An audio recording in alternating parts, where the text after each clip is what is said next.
નમસ્કાર, આપ જોઈ રહ્યા છો બુલેટ બ્રેકિંગ અને હું છું આપની સાથે હિતવી। વાત કરીએ વિગતવાર સમાચારોની તો સુરતની કિરણ હોસ્પિટલ ફરી એકવાર વિવાદમાં સપડાઈ છે।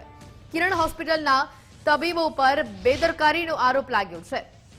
મહત્વની વાત છે, સારવાર દરમિયાન એક દર્દીનું મોત થતા પરિવારજનોએ હોબાળો કર્યો હતો। સંજય નાયક નામના દર્દીનું મોત નિપજતા પરિવાર દ્વારા હોબાળો કરવામાં આવ્યો હતો। આ ઘટના 16 જુલાઈએ દર્દીને હોસ્પિટલમાં દાખલ કરવામાં આવ્યો। કિરણ નામના દર્દીને દાખલ કરાયો। દર્દીની 5 દિવસની લીવરની જે સારવાર ચાલી તે બાદ દર્દીને આજે આઈસીયુમાં વેન્ટિલેટર પર રાખવામાં આવ્યો હતો। ડોક્ટરની બેદરકારીના કારણે મોત થયું હોવાનો પરિવારનો આરોપ છે। અગાઉ પણ 10 દિવસ સુધી હોસ્પિટલમાં એડમિટ કરાયા હતા। સારવાર માટે 9 લાખ રૂપિયા ખંખેર્યાનો પરિવારજનોનો આક્ષેપ છે। पर्याय बनी चूकेली सूरतना कतारगाम खाते आवेली किरण होस्पिटल फरी विवादमां आवी छे अने दर्दीना मौत बाद परिवारजनोए होबाळो कर्यो छे। त्यारे हाल जे प्रमाणेनी तस्वीरो जोई शकाय छे के सूरतना जे किरण होस्पिટલની બહાર છે તે પરિવાર આ પ્રમાણે કલ્પાત કરી રહ્યો છે અને જે પોતાનું સ્વજન ગુમાવ્યું છે તેનો દુઃખ છે તે હાલ પરિવાર છે તે વ્યક્ત કરી રહ્યો છે। મારું નામ મહેશભાઈ, હું બીજાપુરથી, મારો સાળો થાય સંજય। 2-3 દિવસ મારી આ હોસ્પિટલમાં લાયા હતા સાહેબ। એની સિચ્યુએશન 16 તારીખનો વિડીયો મારા જોડે મોજૂદ છે અને આ નાલાયકોએ ડૉક્ટરોએ એવી એને પોઝિશન કરી નાખી કે એને 24 કલાક બાદ 2 દિવસની અંદર એને આખી બોડી ચેન્જ કરી નાખી। અમે કેટલું કલ્પના કર્યું કે અમને સાહેબ અંદર જવા દો, કોઈ સિચ્યુએશન નહીં, કોઈ જવાબ નહીં। ફેમિલી મેમ્બર તરીકે અમને કોઈ અમને ઉત્સાહ નહીં આપ્યા। કરોડો રૂપિયા ખાઈ ગયા છે આ ડૉક્ટરો। અહીંયા મોતનો વેપાર થાય છે અને હું તો એક વિનંતી કરું કે આજે 65 વર્ષે મારું લીવર અને મારી કિડની હું કિરણ હોસ્પિટલને આપી રહ્યો છું અને ડૉક્ટરોને કહ્યું કે તમે આનો વેપાર કરી નાખો અને તમારું પેટ ભરો। બાકી આવી રીતના ગરીબ માણસોને અમે હેરાન કરતા નહીં અને કુદરતનો રસ્તો છે કે આ જીવનની અંદર અમે ગરીબ બ્રાહ્મણ છીએ અને અમારી કોઈ સિચ્યુએશન આ લોકોએ સાચવી નથી। 16 તારીખની અંદર એડમિટ કર્યો ત્યારે એનું ફોન એટલું બધું સ્વસ્થ હતું શરીર અને આજે એની ડેડ બોડી અમને સોંપી। મારો ભાઈ ઘરેથી ચાલતો આવ્યો, પહેલા અઠવાડિયું અહીંયા દવાખાનામાં રહ્યો, 2 દિવસ રજા લઈને ગયો, પછી અહીંયા દવાખાના આવ્યો, 2 દિવસ રહ્યો દવાખાનામાં, પછી 2 દિવસ પછી એને ગાલી દીધો ઓક્સિજનમાં અને વેન્ટિલેટર ઉપર। આ 3 દિવસમાં મારો ભાઈનો જીવ લઈ લીધો આ ડૉક્ટરોએ। એમાં 3 ડૉક્ટર છે, એક ધાનાણી ડૉક્ટર, એક કિડનીનો ડૉક્ટર અને એક પેલો આ કયો અલ્પેશ ગોહિલ। આ ડોક્ટરોને સજા મળવી જોઈએ। મારા મામા 3 દિવસ અમારા જોડે ઘરે રહ્યા, પછી ચાલીને આવ્યા અને બીજા દિવસે જ એમને વેન્ટિલેટર ઉપર નાખી દીધા। બોલો, બીજા સારા માણસને એમનું શું કરી નાખ્યું ખબર જ ના પડી કઈ। મારો ભાઈ કોઈ સારવાર નથી આલી। ડોક્ટરોના સારા કોઈ જવાબ નહીં અને અમે બીજે લઈ જવાની વાત કરીએ ને એમને એટલે સીધો ત્યાં ફોન કરી દે કે આ પેશન્ટને લેતા ના તમે। લઈ જવા દેતા અને એક ડોક્ટર શું કે મરી પણ જાય તો તમે શું કરવા દવાખાનું ચલાવો છો?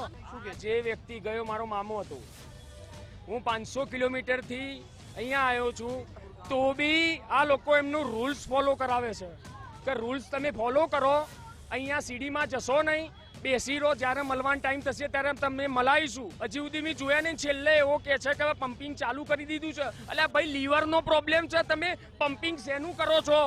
લીવર છે અને એનું લીવરે મેં એમ કીધું મારું લીવર કાઢી લો, બરોબર છે? તમારા ધંધો અહીંયા રાક્ષસો છે સાહેબ, રાક્ષસોના અંદર આ કળિયુગના રાક્ષસો છે અને ધંધો કરી રહ્યા છે। જોવાનું એ રહેશે કે શું આ મૃતકના પરિવારને યોગ્ય ન્યાય મળશે કે કેમ। કેમેરામેન વિરલ વ્યાસ સાથે રાકેશ બ્રહ્મભટ્ટ, ગુજરાત ફર્સ્ટ, સુરત।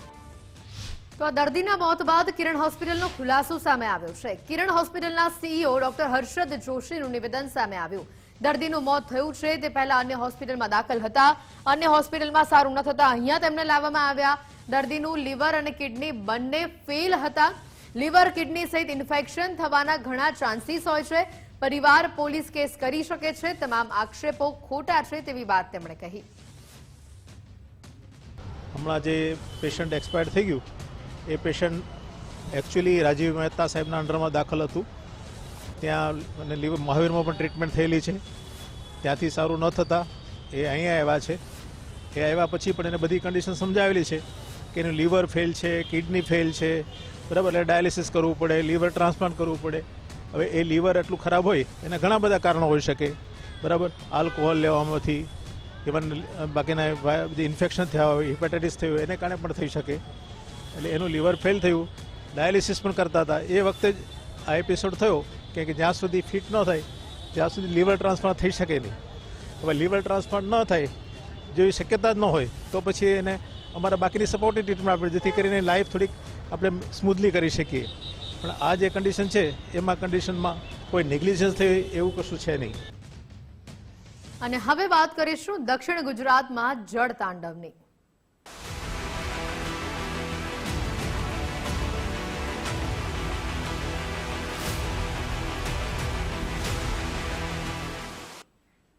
નવસારીમાં વરસાદથી જનજીવન અસ્તવ્યસ્ત થયું. ભારે વરસાદ વરસતા ઘૂંટણસમા પાણી ભરાયા. શાંતાદેવી વિસ્તારમાં પાણી ભરાતા લોકોને ભારે હાલાકી ભોગવવી પડી. ધંધાર્થી લોકો, શાળાએ જતા આવતા લોકો, વાહન ચાલકો તમામને ભારે હાલાકીનો સામનો કરવો પડ્યો હતો. ડ્રેનેજ લાઇન સાંકડી હોવાના કારણે સ્થાનિકોનો આક્ષેપ છે કે વારંવાર અહીંયા પાણી ભરાય છે. મનપાની કામગીરી સામે લોકોમાં નારાજગી છે.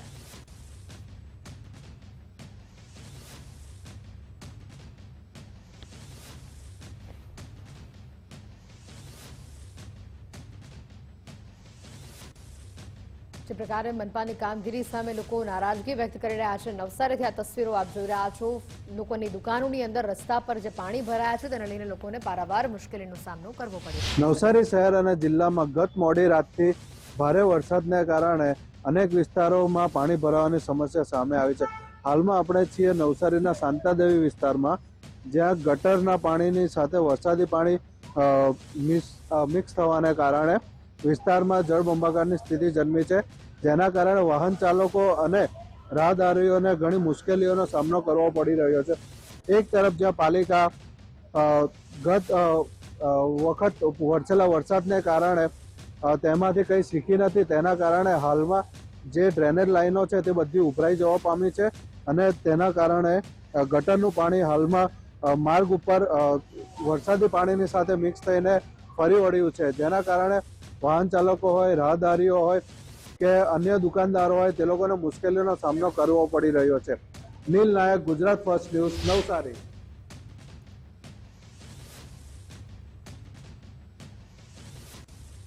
નવસારીમાં વરસાદથી અનેક વિસ્તારોમાં પાણી ભરાયા છે. જાહેર માર્ગો પર ગટરના પાણી ફરી વળતા લોકોને હાલાકી ભોગવવી પડી રહી છે.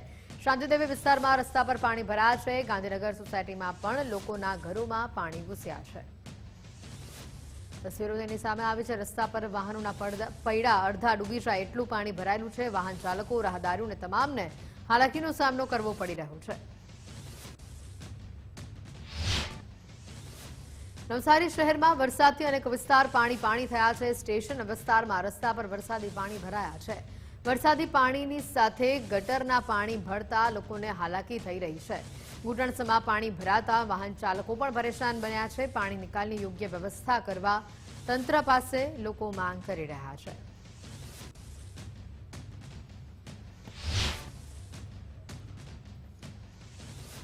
વલસાડમાં મેઘરાજાની જોરદાર પધરામણી થઈ છે. માત્ર 4 કલાકની અંદર 1.15 ઇંચ જેટલો વરસાદ વરસી ગયો.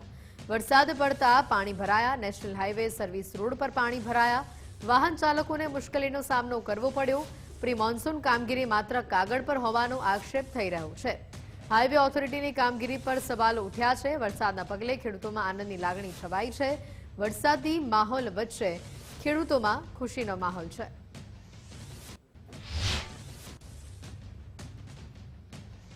તો આ તરફ વલસાડની અંદર મેઘરાજાની પધરામણી થઈ છે. 4 કલાકમાં 2.25 ઇંચ વરસાદ વરસ્યો છે. 40 ગામોને જોડતું શિપવાડા અંડરપાસ બંધ કરાયું છે. અંડરપાસમાં પાણી ભરાતા તકેદારીના ભાગરૂપે તેને બંધ કરવામાં આવ્યું છે. અંડરપાસ બંધ થવાથી લોકોને 10 થી 12 કિલોમીટરનો ચક્રાવો ફરીને જવું પડી રહ્યું છે.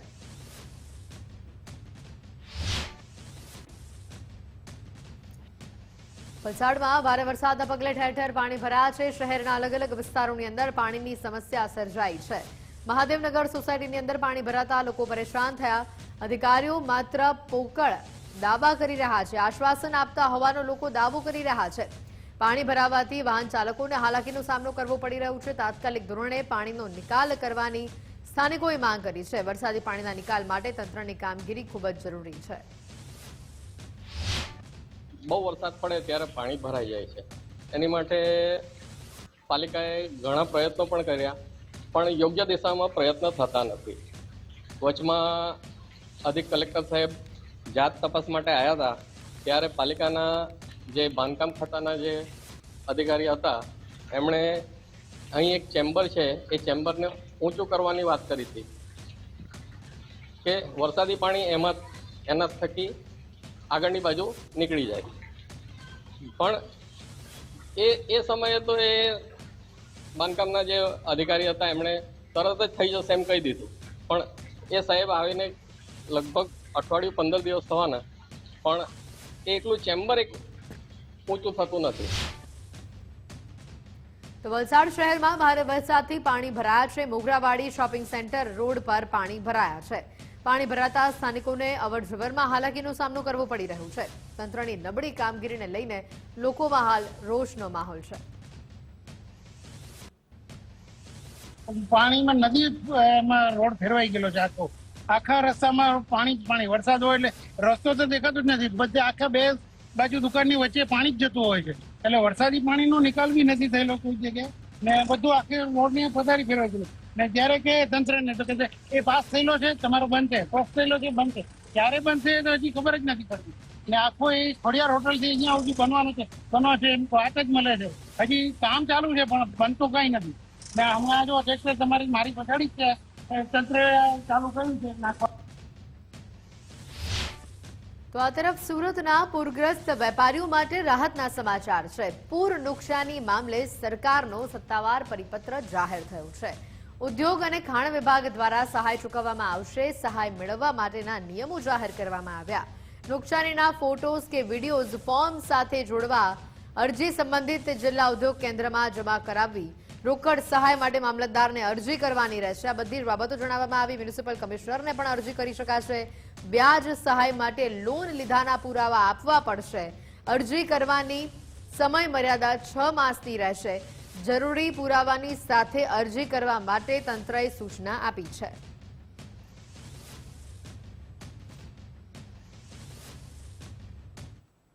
અને હવે વાત દીકરી પર દુષ્કર્મ આરોપીનું એન્કાઉન્ટર.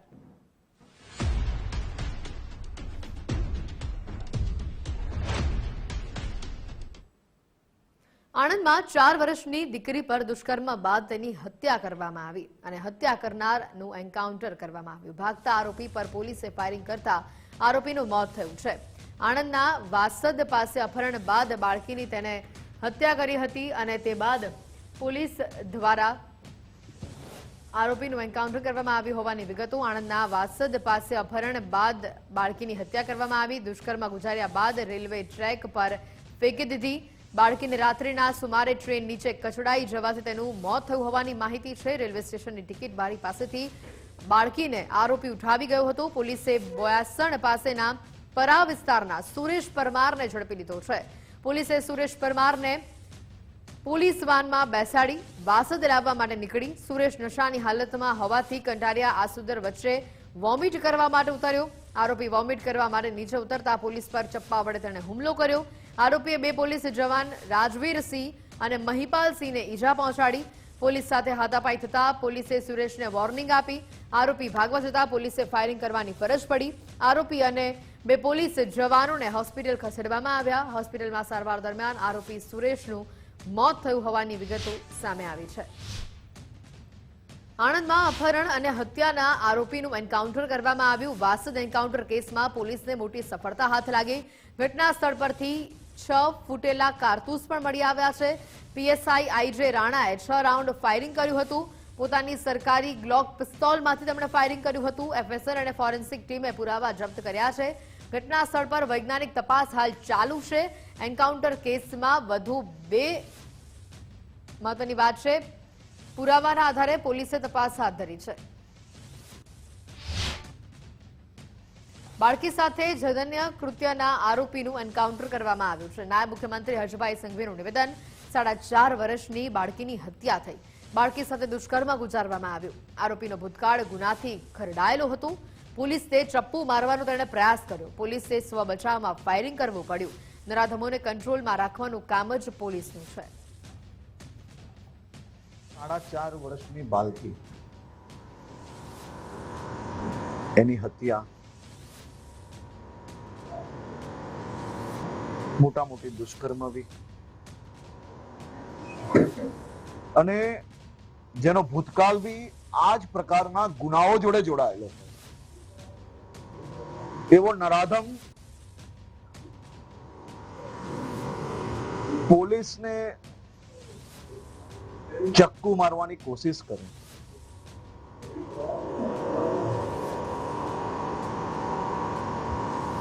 ચક્કુ મારવાની કોશિશ કરવી, અનેક ગુનાઓ કરેલા છે, અને એવા નરાધમ સામે જ્યારે પોલીસે સ્વબચાવમાં ફાયરિંગ કરવું પડે,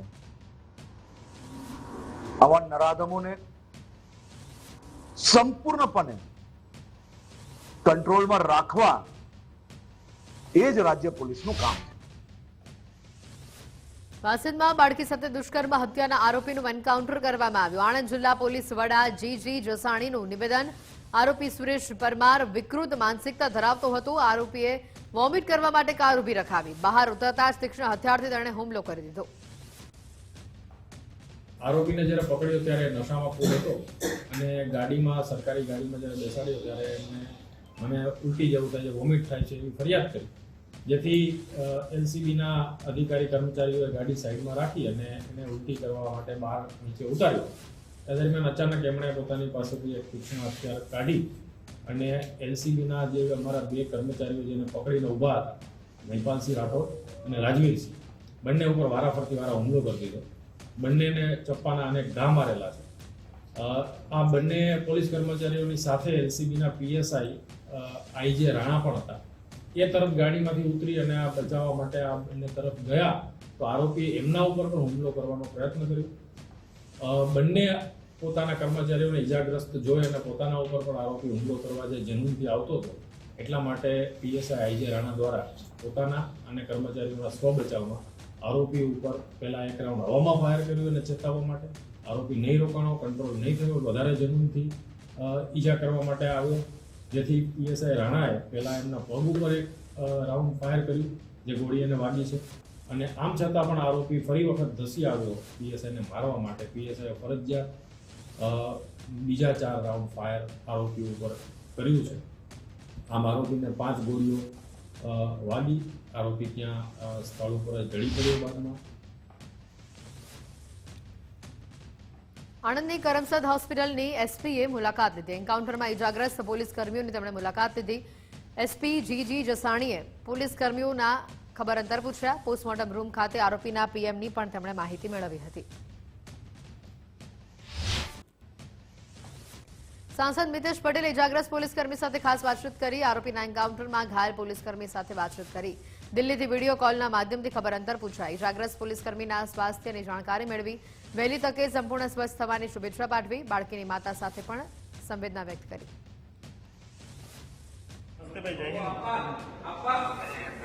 કઈ આગળ વાગ્યું કઈ સારું છે. હવે ટ્રીટમેન્ટ બરાબર પ્રોપર થઈ ગઈ. સારું. હા, તમે બહુ આમ એનાથી ડેરિંગથી કામ કર્યું છે અને સારું સેવા કરી છે અને સારી સમાજ માટે સારું કામ કર્યું છે. હા, અભિનંદન તમને બધાએ. માસૂમ દીકરી સાથે કૃત્ય જેને કરેલું હતું, મીન્સ કે જે આપણે વિચારી પણ ના શકીએ એવું એને જ્યારે નિરાદરે, જ્યારે એની પર એને કિડનેપ પણ કરી, એની પર સૃષ્ટિ વિરુદ્ધનું કામ પણ કર્યું અને એની હત્યા પણ કરી. પરંતુ આપણા આદરણીય ભૂપેન્દ્રભાઈ પટેલ સાહેબની સરકાર, આપણા હર્ષભાઈ સંઘવી સાહેબ જ્યારે ગૃહમંત્રી છે ત્યારે, અને આણંદના એસપી અને એમની પોલીસ તંત્રએ 24 જ કલાકમાં હત્યારાને પકડી પણ પાડ્યો. આણંદના વાસદની પીડિતા બાળકીની માતાનું નિવેદન સામે આવ્યું. બાળકીની રેલવે સ્ટેશન પરથી તે લઈ ગયું હતું. અમે પોલીસને પણ સમગ્ર ઘટના જણાવી. આખી રાત દીકરી અમે શોધતા રહ્યા. બીજા દિવસે રેલવેના પાટા પરથી તેનો મૃતદેહ મળ્યો. મજૂરી કરીને પરિવારનું ગુજરાન તેની માતા ચલાવતી હતી. મારી દીકરીને 8 થી 9ની વચમાં ઉઠાવી. ક્યારે? પરમ દિવસ. ઉઠાવનારાનું આપણે ઓળખતા નહીં એ કેમને ઉઠાવીને લઈને નાહી ગયો અને મરણ સ્થળ પર મારી દીકરી આખી રાત અમે શોધી જઈને આનંદથી ફરિયાદ કરી. એ સાહેબ બી ગાડી લઈને આવ્યા હતા, છતાંય મારી દીકરી નહીં મળી. મને સવારમાં મારી દીકરી મરણ હાલતમાં મળી. એ આદમીએ ઇજ્જત લૂંટીને ફેંકી દીધી હતી મારી દીકરીને ટ્રેનની પતરી પર. અને હવે વાત ફટાકડાની ફેક્ટરીમાં મોતના બ્લાસ્ટની.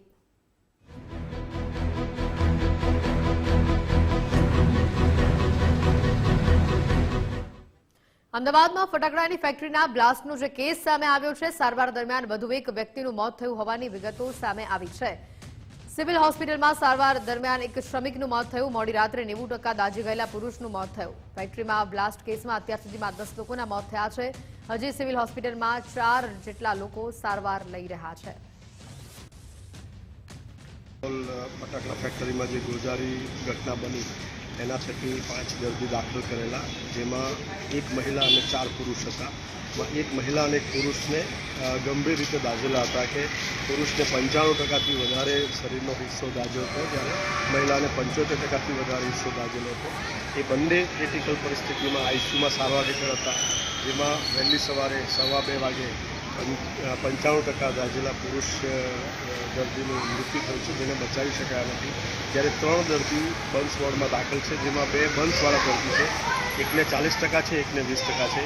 આ બંને દર્દીને સિવિલ હોસ્પિટલ પાસે સ્કિન બેંક હોવાથી જે 40%વાળા દર્દી છે એને લગભગ શરીરના 28% ભાગમાં દાનમાં મળેલી ચામડી લગાવવામાં આવી છે, જ્યારે એ જ રીતે 20% દાઝેલા દર્દીને 15% જેટલા એરિયાની અંદર સ્કિન બેંકની ચામડી લગાવવામાં આવી છે. અમદાવાદમાં રામોલમાં ફટાકડાની ફેક્ટરીમાં જે બ્લાસ્ટનો મામલો સામે આવ્યો હતો, બંને આરોપીના 7 દિવસના રિમાન્ડ મંજૂર કરવામાં આવ્યા છે. 27મી જુલાઈ સુધીના રિમાન્ડ મંજૂર કરવામાં આવ્યા છે. પોલીસે 14 દિવસના રિમાન્ડની માંગ કરી હતી. આ જે ફટાકડા ફેક્ટરી ચાલુ કરેલી તેમાં પરવાનગી વગર ચાલુ કરેલી, ત્યારે એમને કોણે કોણે આર્થિક મદદ કરેલી છે, આ ફટાકડા ફેક્ટરીમાં એમની સાથે કોણ કોણ સંડોવાયેલા છે એ હકીકત જાણવા માટે જરૂરી હતી. તેમજ આ કામના આરોપીઓએ આવી ફેક્ટરી બીજી કોઈ જગ્યાએ ચાલુ છે કે કેમ, એ સ્ફોટક પદાર્થ જે ફટાકડા બનાવવા માટેનો હતો એ સ્ફોટક પદાર્થ કોની પાસેથી લાવતા હતા, એમને કોણે કોણે આ સ્ફોટક પદાર્થ આપેલો, તેમજ આ સ્ફોટક પદાર્થ આ ફટાકડા ફેક્ટરી સિવાય અન્ય કોઈ જગ્યાએ જથ્થો સંતાડેલો છે કે કેમ, રાખેલો છુપાવી રાખેલો છે કેમ, એ હકીકત જાણવી પણ જરૂરી હતી.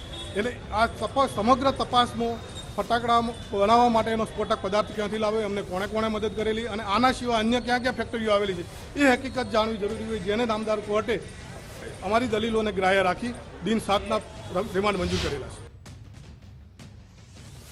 અમદાવાદની ફટાકડા ફેક્ટરીમાં બ્લાસ્ટનો જે મામલો સામે આવ્યો છે, રામોલ બ્લાસ્ટમાં આરોપીનું પંચનામું કરવામાં આવ્યું. આરોપીઓને પંચનામા માટે ઘટના સ્થળે લવાયા. કોર્ટે આરોપીઓના 7 દિવસના રિમાન્ડ મંજૂર કર્યા. મેહુલ ડોડિયા, સાદિક સૈયદને ઘટના સ્થળે લવાયા. ફેક્ટરીમાં ભાગીદારી અંગે તપાસ શરૂ કરાઈ.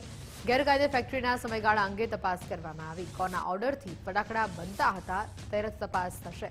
રૂપિયા 15,000માં ભાડે જમીન રાખવામાં આવી હતી. મેહુલ ડોડિયા અને સાદિક ભાડું તેનું ચૂકવતા હતા. 2 આરોપી છે, એક છે મેહુલ અને બીજો છે સાદિક. તો એમાં જે મેહુલ છે એનું અંદર પેલા જે બોમ્બ આવે છે મિર્ચી બોમ્બ બનાવવાનું યુનિટ હતું, અને જે બીજો છે સાદિક એનું કોઠી બનાવવાનું હતું. બંને એક જ પેલામાં, કારણ કે ભાડું જે હતું બંને અડધું શેર કરતા હતા. આજરોજ બંને આરોપીના 27 તારીખ સુધીના મતલબ 7 દિવસના જે નામદાર કોર્ટે પોલીસ કસ્ટડી રિમાન્ડ આપેલા છે, જેમાં બંને આરોપીઓને સાથે રાખીને ખરેખર બનાવ કઈ રીતે બનેલો છે, તેમજ જે આરોપી મેહુલનો જે મોબાઈલ છે અહીંયા આગમાં જે જલી ગયેલાનું જણાવે છે, તો એ કબજે કરવા માટેની કાર્યવાહી ચાલી રહી છે. અત્રે ઘટના એમાં જે આરોપી છે સાદિક, એને કામે લાવેલો જે વ્યક્તિ જે બરોબર જે અંદર જ્યાં આ મટીરિયલ રાખેલું એ પેલાની અંદર ગયેલો, એ દરમિયાન અચાનક આકસ્મિક બ્લાસ્ટ થયેલાનું જણાઈ આવેલું છે. હાલમાં તો ફાઇનલ કારણ તો જે એફએસએલ રિપોર્ટ આવ્યા. અમદાવાદના રામોલમાં ફટાકડાના કારખાનાની અંદર બ્લાસ્ટનો મામલો. ફટાકડાની ફેક્ટરી પાસેનો ગેરકાયદે શેડ તોડી પાડવામાં આવ્યો છે. પ્લોટ માલિકના કહેવાથી શેડ તોડવામાં આવ્યો હોવાનો દાવો છે. પોલીસ, મનપા અને ફાયર વિભાગની હાજરીમાં શેડ તોડવામાં આવ્યો. આ બ્લાસ્ટમાં ભોગ બનેલા પરિવારની સ્થિતિ અત્યંત દયનીય છે. મૃતક પરિવાર કારખાનાની બાજુમાં જ રહે છે. પતરાના શેડ નીચે પરિવાર રહેતો હતો. પરિવારે બનાવેલું જમવાનું પણ નસીબમાં ન થયું. કાચા મકાનમાં શ્રમિક પરિવાર રહેવા મજબૂર થયો. શ્રમિક પરિવારની હાલત જોઈ સૌ કોઈ હચમચી ગયા છે. ગુજરાત ફર્સ્ટની ટીમનો આ ગ્રાઉન્ડ ઝીરો રિપોર્ટ.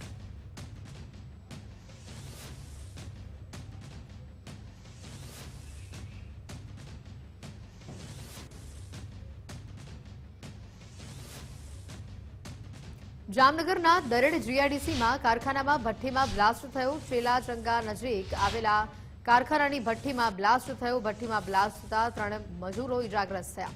સારવાર માટે 3 મજૂરોને હોસ્પિટલ ખસેડાયા. 3 પૈકી 2ની હાલત ગંભીર હોવાનું સામે આવ્યું છે. બ્લાસ્ટ બાદ કારખાનામાં અફરાતફરીનો માહોલ સર્જાયો. પોલીસે ઘટના સ્થળે પહોંચી તપાસ હાથ ધરી.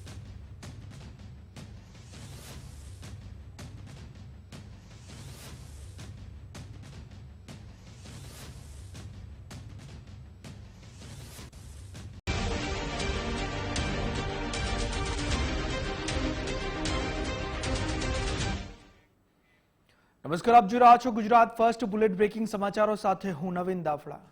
અમદાવાદના ઘુમા વિસ્તારમાં આવેલા વીઆઈપી રોડ પર દીપડો જોવા મળ્યો છે. સોસાયટીના સીસીટીવી કેમેરામાં દીપડો કેદ થઈ ગયો. સેરેનદીપ મેન્શન સોસાયટીમાં દીપડાની પુષ્ટિ થઈ છે. વન વિભાગની ટીમ દ્વારા સર્ચ ઓપરેશન ચાલી રહ્યું છે. સોસાયટીની દિવાલ પર દીપડાના નિશાન મળી આવ્યા. પ્રાણી સંગ્રહાલયની ટીમ ઘટના સ્થળે તપાસ માટે પહોંચી. સ્થાનિકોને રાત્રે બહાર ન નીકળવા પણ ખાસ અપીલ કરવામાં આવી છે. દીપડાની દહેશત વચ્ચે આ અપીલ સ્થાનિકોને કરવામાં આવી રહી છે.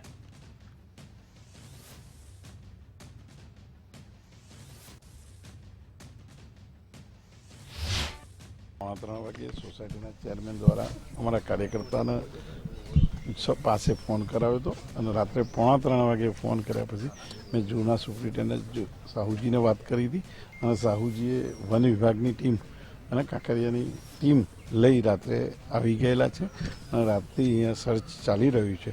હજુ સુધી જે સીસીટીવીના ફૂટેજો આપણે જોયા છે અને એના પગલાં મળ્યા છે, એના સિવાય અત્યારે હાલ કંઈ પણ જાણવામાં આવ્યું નથી. જણાય માનનીય mayor Shri Ahmedabad municipal corporation સાહેબનો સવારે 4 વાગે અમારા ઉપર ફોન આવતા કાંકરિયા પ્રાણી સંગ્રહાલયની ટીમ ટ્રેન્ક્યુલાઇઝિંગ ગન સાથે તાત્કાલિક અહીં પહોંચી ગઈ હતી અને સાથે સાથે ફોરેસ્ટ ડિપાર્ટમેન્ટને જાણ કરતાં એમની પણ રેસ્ક્યુ ટીમ આવી ગઈ અને સાથે અમે સર્ચ ઓપરેશન કર્યો છે. એના પગમાર્ક્સ ક્લિયર દેખાય છે કે દીપડો જ છે અને દીપડાના પગમાર્ક્સ છે. સીસીટીવીમાં ફૂટેજ પણ છે અને અત્યારે જે એરિયામાં એ દેખાયો તો ચારો બાજુ અમે સર્ચ ઓપરેશન કર્યો ફોરેસ્ટ સાથે, પણ અત્યારે હાલમાં દીપડો દેખાતો નથી કેમ કે દીપડા નોક્ટર્નલ છે, રાત્રિમાં એક્ટિવ હોય, દિવસમાં કોઈ જગ્યાએ જઈને સૂઈ જાય. જે અહીં કન્સ્ટ્રક્શન સાઇટ છે, જે આવાવાળું જગાઓ છે, એ બધી જગ્યાએ અમે તપાસ કરી છે. તો અત્યારે દીપડા નહીં દેખાતો, પરંતુ એના પગમાર્ક્સ અને ફૂટેજ ઉપર ક્લિયર દેખાય છે કે અમદાવાદના ઘુમા વિસ્તારમાં દીપડો દેખાતા લોકોમાં ફફડાટ વ્યાપ્યો છે. સેરેનદીપ સોસાયટીમાં દીપડો દેખાતા ફફડાટ વ્યાપી ઉઠ્યો છે. સોસાયટીના 20 નંબરના બંગલા પાસે આ દીપડો દેખાયો છે. વન વિભાગની ટીમ દ્વારા તપાસ હાથ ધરવામાં આવી. દીપડાને શોધવા વન વિભાગનું સર્ચ ઓપરેશન શરૂ થઈ ગયું છે. દીપડાને શોધવા કવાયત હાથ ધરવામાં આવી છે. તો જે ઘુમામાં દીપડો દેખાતા વન વિભાગ સતર્ક થઈ ગયું છે. દીપડાની શોધખોળ માટે 4 ટીમ તૈનાત કરવામાં આવી છે. સાણંદ અને માંડલની ટીમો દ્વારા તપાસ હાથ ધરવામાં આવી. હજુ અન્ય ટીમોને પણ મદદ માટે બોલાવવામાં આવી છે. ખોરાકની શોધમાં દીપડો આવ્યો હોવાનું અનુમાન છે. દીપડાની ઉંમર અંદાજે 9 થી 10 વર્ષની હોવાનું પણ અનુમાન છે. ઘુમામાં દીપડો પકડવા કવાયત તેજ કરી દેવામાં આવી છે. વન વિભાગ દ્વારા સોસાયટી કોમન પ્લોટમાં પાંજરું મૂકવામાં આવ્યું છે. સોસાયટીના પાછળના ખેતરમાંથી દીપડાએ પ્રવેશ કર્યો હતો. વન વિભાગ દ્વારા આજુબાજુ વિસ્તારમાં સર્ચ ઓપરેશન ચાલુ છે. સોસાયટીમાં એક મરઘીનો શિકાર કર્યો હોવાનું પણ સામે આવ્યું છે. ફરીવાર ખોરાકની શોધમાં દીપડો આવી શકે છે અને તેને લઈ પાંજરા મૂકવામાં આવ્યા છે.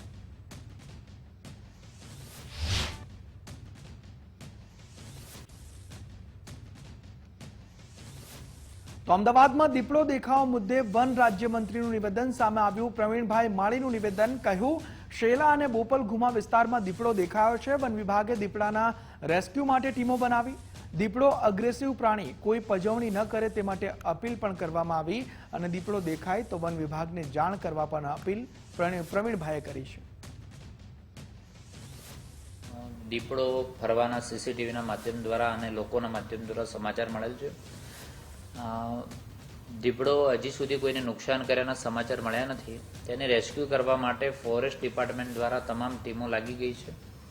માન્ય મુખ્યમંત્રી શ્રી અને ડેપ્યુટી મુખ્યમંત્રીના સતત ફોલોઅપ પણ લેવામાં આવી રહ્યું છે. અર્જુનભાઈ દ્વારા પણ આનું ફોલોઅપ લેવામાં આવી રહ્યું છે. ફોરેસ્ટ ડિપાર્ટમેન્ટ રેસ્ક્યુ કરવા માટે જે અંધારું જ્યાં રહેતું હોય છે ત્યાં એ વધારે ફરતું હોય છે. રાત્રિ દરમિયાન એ વધારે ચાલતું પ્રાણી છે, એગ્રેસિવ હોય છે. એટલે તમામને હું વિનંતી કરું છું કે આને કોઈ જાતની પજવણી ન થાય.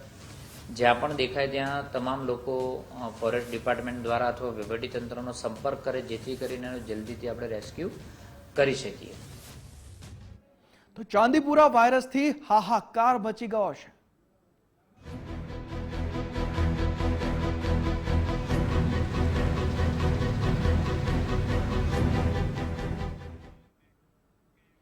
ભાવનગર જિલ્લામાં ચાંદીપુરા વાયરસથી મોત થયું. 6 વર્ષના બાળકનું મોત થયાની પુષ્ટિ થઈ છે. મેલાણામાં આરોગ્ય ટીમ દ્વારા બાળકોની તપાસ હાથ ધરવામાં આવી. શ્રમિકો અને ગામના બાળકોની તપાસ હાથ ધરાઈ છે. બીમાર બાળકોના બ્લડ સેમ્પલ લેવામાં આવ્યા છે.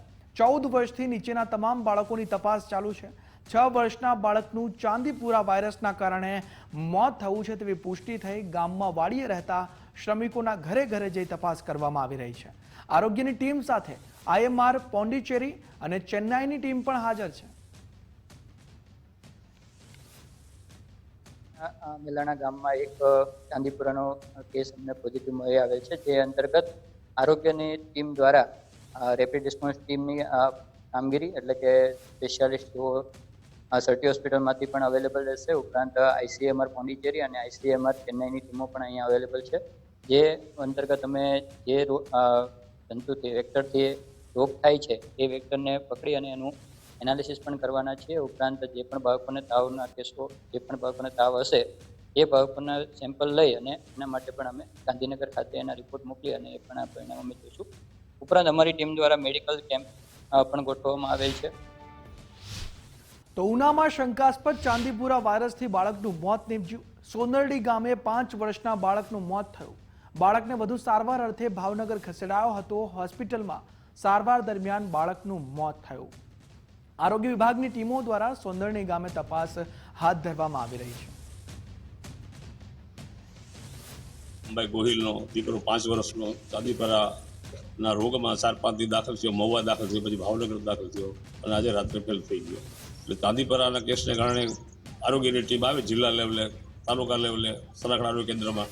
તો અમારા ગામમાં સઘન તપાસ કરી અને મેડિકલ વિભાગ, દવા છે, છંટકાવ છે, આ છે, તે છે, સઘન તપાસ કરી અને ચાંદીપુરાના રોગ ભવિષ્યમાં ઉદ્ભવસ્થાન ન થાય એવી કામગીરી વહીવટી તંત્ર, પછી તાલુકા પંચાયત છે, જિલ્લા પંચાયત છે, આરોગ્ય વિભાગ છે, મેડિકલ છે, સલાખડા આરોગ્ય કેન્દ્ર છે, ઝડપી કામગીરી કરી અને અમારા ગામમાં તાત્કાલિક નિયંત્રણ આવે એવા પગલાં ભરે એવી નમ્ર વિનંતી. ભાવનગર સર્ટી હોસ્પિટલમાં એને દાખલ કરવામાં આવ્યો હતો. 19 તારીખ સુધી એ દાખલ રહ્યો હતો. વેન્ટિલેટર ઉપર હતું બાળક અને 20 તારીખે અનફોર્ચ્યુનેટલી બાળક સર્વાઈવ નથી કરી શક્યું અને ડેથ થયું છે એવું સમાચાર મળ્યા છે. અને ભાવનગર ખાતેથી એને ચાંદીપુરા વાયરસ શંકાસ્પદ તરીકે જાહેર કર્યો હતો અને તેથી કરીને એના સેમ્પલો પણ લેવામાં આવ્યા છે અને ગાંધીનગર JBRC ખાતે મોકલી આપવામાં આવ્યા છે, જેથી કરીને ગાંધીનગરથી ટૂંક સમયમાં શંકાસ્પદ કેસ છે કે જે ચાંદીપુરાનો હતો કે નહીં તેની પણ જાણ થઈ જશે. તો અમદાવાદમાં ચાંદીપુરા વાયરસનો પોઝિટિવ કેસ નોંધાયો છે. ચાંદખેડાના 4 વર્ષીય બાળકનું ચાંદીપુરા વાયરસથી મોત થયું. બાળક મૂળ દાહોદનો 7 જુલાઈએ અંજારથી ચાંદખેડા આવ્યો હતો. 14 જુલાઈએ તાવ, ખેંચ અને અર્ધ બેભાન હાલતમાં થયો. હોસ્પિટલમાં તેને દાખલ કરવામાં આવ્યો. ચાંદીપુરા વાયરસની શંકા બાદ સેમ્પલ GBRC ગાંધીનગર મોકલવામાં આવ્યું હતું. પરિવારે તબીબી સલાહ વિરુદ્ધ હોસ્પિટલમાંથી ડિસ્ચાર્જ લઈ લીધો હતો અને ડિસ્ચાર્જ બાદ બાળકને દાહોદ ખસેડાયો. ત્યાં સારવાર દરમિયાન મોત નીપજ્યું. 17 જુલાઈએ ચાંદીપુરા વાયરસનો રિપોર્ટ પોઝિટિવ આવ્યો હતો. 56 ઘરોમાં સર્વે, દવા છંટકાવ અને IRS સહિતની જે કામગીરી છે તે હાથ ધરવામાં આવી રહી છે. અમદાવાદ મ્યુનિસિપલ કોર્પોરેશન ખાતે ચાંદીપુરા વાયરસનું એક પોઝિટિવ કેસ આવેલ છે, જેમાં બાળકની ઉંમર 4 વર્ષ છે. બાળકના માતા પિતા લોકલ છૂટક મજૂરી કરતા હતા. મૂળ જે ફેમિલી છે એ દાહોદના વતની છે. ચાંદખેડા ખાતે આવેલ SMS હોસ્પિટલમાં તેને દાખલ કરવામાં આવેલું હતું અને તેઓ મૂળ દાહોદના વતની હોવાથી હોસ્પિટલમાં વારંવાર રજૂઆત બાદ એ લોકોને દાહોદ હોસ્પિટલ ખાતે ટ્રાન્સફર કરવામાં આવેલા હતા. તારીખ 16ના રોજ તે લોકોને દાહોદ ખાતે શિફ્ટ કરવામાં આવેલા હતા. અને તારીખ 17ના રોજ સદરુ બાળકનું રિપોર્ટ પોઝિટિવ આવેલો છે અને તે અંગેથી દાહોદ ખાતે તપાસ કરતા 17મી તારીખના રોજ બાળકનું અવસાન થયેલું છે. કોર્પોરેશન દ્વારા હાલ જે વિસ્તારમાં શોર્ટ ટાઈમ તે લોકો રહેલા હતા તે જગ્યાએ જરૂરી પ્રિવેન્શનની કામગીરી કરવામાં આવી રહી છે. આરોગ્ય મંત્રી પ્રફુલભાઈ પાનશેરિયાની ચાંદીપુરા વાયરસ અંગે બેઠક મળી. કહ્યું કે રાજ્યમાં ચાંદીપુરાના શંકાસ્પદ 63 કેસ નોંધાયા છે. કુલ શંકાસ્પદ કેસમાંથી 12 કેસ પોઝિટિવ અને પોઝિટિવ કેસ પૈકી 8 દર્દીઓના મોત થયા. મહેસાણા, પંચમહાલ, ભાવનગર, અમદાવાદ, ભરૂચ, ખેડા અસરગ્રસ્ત છે અને રાજસ્થાનના 3 દર્દીઓનો સમાવેશ થતો હોવાનું પણ નિવેદન કર્યું છે. સુધીમાં કુલ 63 શંકાસ્પદ આ દર્દીઓને દાખલ કર્યા હતા પૂરા ગુજરાતમાં, જેમાંથી 12 પોઝિટિવ આવ્યા છે. એમનું સારવાર કરી, જેમાંથી 8નું મૃત્યુ થયું છે. દવાઓનો છંટકાવ સતત શરૂ છે. ગયા વખતે 2024માં કુલ 61 જગ્યાએ આપને આ ચાંદીપુરા વાયરસના દર્દીઓ મળ્યા હતા. તે બધી જ જગ્યાએ પણ અમારી ટીમ અને આરોગ્ય ટીમ દ્વારા સતત એનું મોનિટરિંગ થઈ છે. કોઈ પણ આવું શંકાસ્પદ બાળક દર્દી આવે તો તુરંત જ એમને પહેલાં તો ચાંદીપુરા છે કે નહીં એ બાદમાં પણ એમને ઘનિષ્ઠ સારવાર થાય એ બહુ જરૂરી છે ને એ કરી રહ્યા છે. એના હિસાબે 2 પોઝિટિવ બાળકોને રજા હોસ્પિટલમાં આપી દેવા. તો નાયબ મુખ્યમંત્રી હર્ષભાઈ સંઘવી વડોદરાની મુલાકાતે. VCCIના ઉદ્યોગકારો સાથે નાયબ મુખ્યમંત્રી હર્ષભાઈની બેઠકનું આયોજન. હર્ષભાઈ સંઘવી વડોદરામાં ચૂંટણી પ્રચાર પણ કરશે. માંજલપુર વિધાનસભાની પેટા ચૂંટણીમાં તેઓ પ્રચાર કરવાના છે. ગણેશ પંડાલના લોકો સાથે તરસાલીમાં બેઠક કરશે અને ત્યારે હર્ષભાઈ સંઘવી વડોદરાની મુલાકાતે છે. VCCIના ઉદ્યોગકારો સાથે હર્ષભાઈની બેઠકનું આયોજન છે. માંજલપુર વિધાનસભાની પેટા ચૂંટણી માટે પણ નાયબ મુખ્યમંત્રી હર્ષભાઈ સંઘવી પ્રચાર કરશે. તેઓ વડોદરા પહોંચ્યા છે. VCCIના ઉદ્યોગકારો સાથે બેઠકનું આયોજન છે. વડોદરામાં તેઓ ચૂંટણી પ્રચાર કરવાના છે.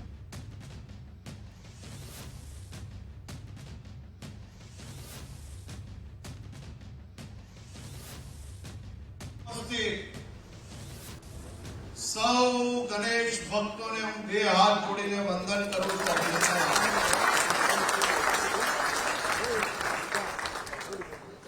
ગણપતિ બાપ્પાની વાત આવે અને પહેલા હોલમાં જગ્યા ઓછી પડે, બીજા હોલમાં જગ્યા ઓછી પડે અને ચારે બાજુ જગ્યા ઓછી પડે, એટલી મોટી સંખ્યામાં પધારેલા સૌ ગણપતિ ભક્તોના હું 2 હાથ જોડીને વંદન કરું.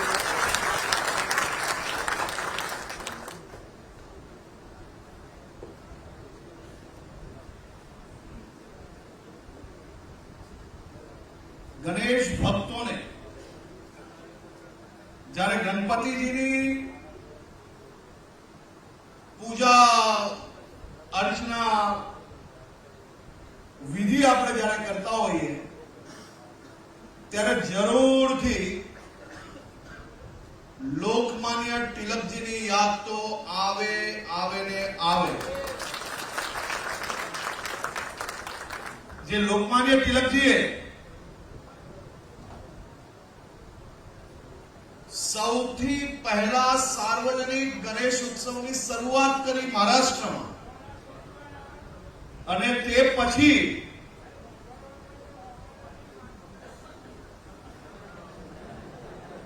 સૌથી પહેલા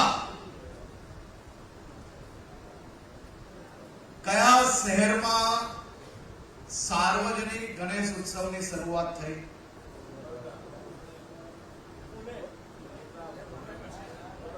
પુણેમાં તો સૌથી પહેલા શરૂ થઈ અને તે પછી લોકમાન્ય તિલકજીએ બરોડામાં આ સાર્વજનિક ગણેશ ઉત્સવની શરૂઆત કરાવી.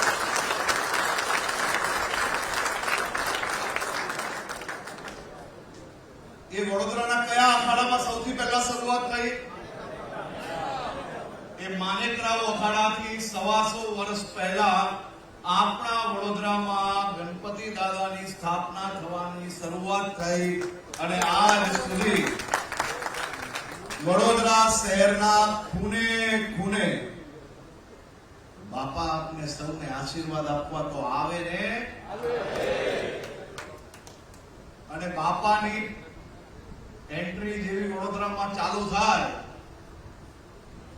એવું જાણે કે ઉત્સવના તહેવારની શરૂઆત થઈ ગઈ હોય એવો માહોલ બની જાય કે નહીં? આજે મેં અમારા પોલીસ કમિશનર શ્રીને કહ્યું છે કે બધા મારા ગણપતિ ભક્તોને ઓછું હેરાન કરજો અને વધુ સુવિધાઓ આપજો.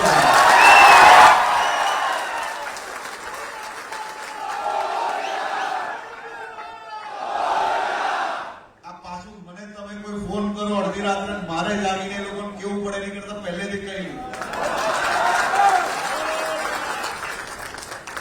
પણ તમે મને કહો કે ગણપતિ હોય કે નવરાત્રી આખી રાત ગરબા તમને બધાને રમાડવાની છૂટ અપાવી કે નહીં?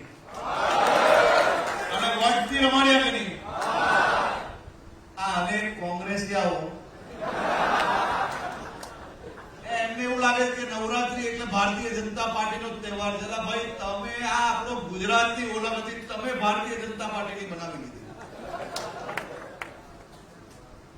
આપણી ગુજરાતની સંસ્કૃતિમાં અંબાના ભક્તિમાં જયારે આખું ગુજરાત ગરબે રમતું હોય, હવે એ ગરબા રમવાનું મેં એવું કીધું કે મોડી રાત સુધી ગુજરાતના નાગરિકો ગરબા કેમ ના રમે? ગુજરાતમાં નહીં તો શું એ કરાચી જઈને રમે? હવે આ કોંગ્રેસીઓને સીધું પેટમાં દુખ્યું. હજી 24 કલાક નથી થયા અને મારા નામની પીઆઈએ હાઈકોર્ટમાં કરી લીધું. મેં એ નક્કી કર્યું કે ગુજરાતના નાગરિકોએ ગુજરાતની આસ્થા, આપણા તહેવારો આ ઉજવવા માટે કોઈ 1, 2, 5 કોંગ્રેસીઓને ના ગમતું હોય તો 2 રોટલી ઓછી ખાય. આપણે તો વટથી ગરબા રમાડવા.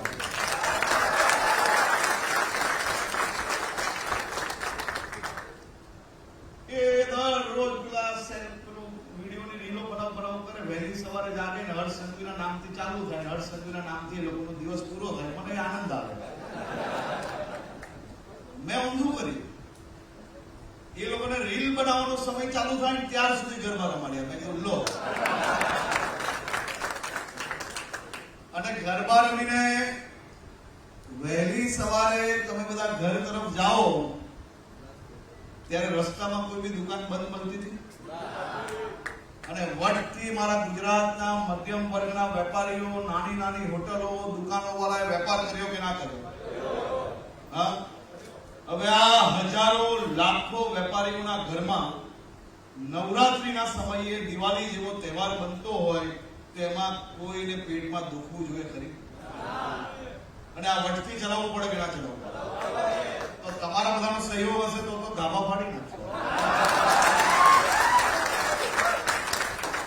એટલું બમ બમ બમ બમ બમ બોલ બોલ કરે ને હું મારું કામ કરતો જાઉં છું, દેખા જાય કે થવું હોય થાય. બાકી તમારા બધાના આશીર્વાદ છે જ. એટલે આ વખતે ગણપતિમાં હું તો ગયા વર્ષે ગણપતિમાં અહીંયા દર્શન કરવા આવેલો, ખૂબ આનંદ આવ્યો. અને હું તમને સૌ મંડળના કાર્યકર્તાઓને સાચા હૃદયથી અભિનંદન આપવા માંગુ. તમે ભક્તિ જોડે જોડે સામાજિક સંદેશ જે ખૂબ મહત્વનો આપો છો એ અદભુત કામગીરી છે. ગયા વર્ષે અનેક સ્થળો પર મારે જવાનું થયું.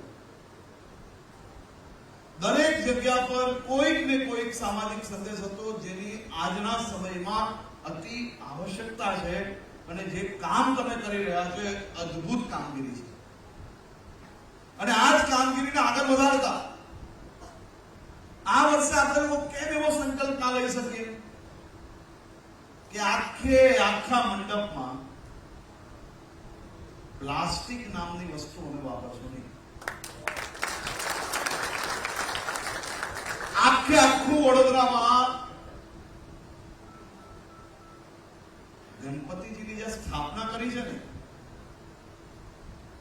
એ વિસ્તાર તો સ્વચ્છ હશે, પણ જે વિસ્તારે ગુજરીને લોકો આવતા હશે ને, એમાંય ગંદકી નહીં કરવાની. વડોદરાને સ્વચ્છતાનો સંદેશ આપણે આ વખતે ગણપતિ ઉત્સવમાં આપી શકીએ કે ના આપી શકીએ? અને જો આપણું શહેર સ્વચ્છ બનશે, એમાં કોઈ નુકસાન આપણને ખરી ભાઈ? જો આપણા મંડળની આટલી મોટી શક્તિ હોય અને આપણા મંડળોમાં જો હજારો લાખો લોકો ગણપતિજીની પૂજા અર્ચના માટે આવતા હોય, તો પૂજા અર્ચના જોડે જોડે કોઈક સામાજિક જ્ઞાન લઈને જશે તો કોઈ નુકસાન કરી આપણને? તો મારી આપ સૌને અપીલ છે કે જે શહેરમાં આપણે જન્મ્યા છે, જે શહેરે આપણે પાપા પગલી ચાલતા શીખવાડીને આજે આટલા મોટા આયોજન કરવાની શક્તિ આપી હોય, એ શહેરને સ્વચ્છ રાખવાનો સંકલ્પ જો આપણે વડોદરાના સૌથી શક્તિશાળી, વડોદરાનો સૌથી શક્તિશાળી તહેવાર ઉત્સવ, અને જ્યાં લાખો લોકોની લાગણી જોડાઈ છે, એવા ઉત્સવ થકી જો આપણે આ પ્રયાસ સાચા હૃદયથી કરશો, તો હું 100% એવું માનું છું કે તમારા થકી વડોદરાને વધુ સ્વચ્છ બનાવવાનો તો અવસર મળશે. સાથે સાથે તમને કદાચ અંદાજો નહીં હશે, પણ તમે એક પગલું આગળ ચાલશો ને, માત્ર એક પગલું, આ એક પગલું તમે આગળ ચાલશો એટલે વડોદરા શહેરના હજારો સ્વચ્છતા દૂતોની કમર તૂટતી બચી જશે, એવો મને 100% વિશ્વાસ છે. તમારી આપ સૌને બે હાથ જોડીને અપીલ છે કે આવી કામગીરીને આપણે દિલથી અપનાવીએ. સમાજ માટેની આપણી જે ફરજ છે એ વધુ મજબૂતાઈથી અપનાવીએ, અને આ વર્ષે કોઈ એક દિવસ નક્કી કરીએ કે એ દિવસે સૌ મંડળો ભેગા મળીને, તમારા બધા જ મજબૂત મંડળો છે ભાઈ, તમારે કોઈ સ્વચ્છતા માટે પોતે મહેનત નહીં કરવી પડતી હશે, હું 100% માનું છું. પણ આ વર્ષે એકવાર, ખાલી એકવાર બે હાથ જોડીને દિલથી વિનંતી કરું છું કે કોઈ એક દિવસ એવો નક્કી થાય કે બધા જ કાર્યકર્તાઓ પોતે જે લાઈન લાગતી હોય લોકોની, ત્યાંથી લઈને ગણપતિજી જ્યાં બિરાજમાન હોય એ સ્વચ્છતા જાતે કરે. તેથી આપણા સૌના મનમાં અને વ્યવહારમાં સ્વચ્છતા વધુ મજબૂતાઈથી આગળ વધશે, તેવો મને 100% વિશ્વાસ છે. અને સાથે આગમનની રેલી તો અદભુત નીકાળજો, કોઈ ચિંતા નહીં કરવાની. પણ રેલી એવી અદભુત હોવી જોઈએ કે કોઈ એમ્બ્યુલન્સની સાયરન બી ખબર પડે ને તો પહેલી મિનિટે એને રસ્તો મળી જાય. રેલી એવી અદભુત હોવી જોઈએ કે રેલી નીકળે ને એને પછી જતા હોય ને, એની પાછળ આપણા 5-7 કાર્યકર્તાઓ જે કચરો આપણે કરતા હોય ને, વાલસો ને, તો તમારા મંડળની ઇજ્જત વધશે, એનાથી ઘટશે કોઈ નહીં. હું તમને 100% ખાતરી આપું છું કે આપણે જવાબદારીપૂર્વક રેલી નીકાળીએ. આગમનનો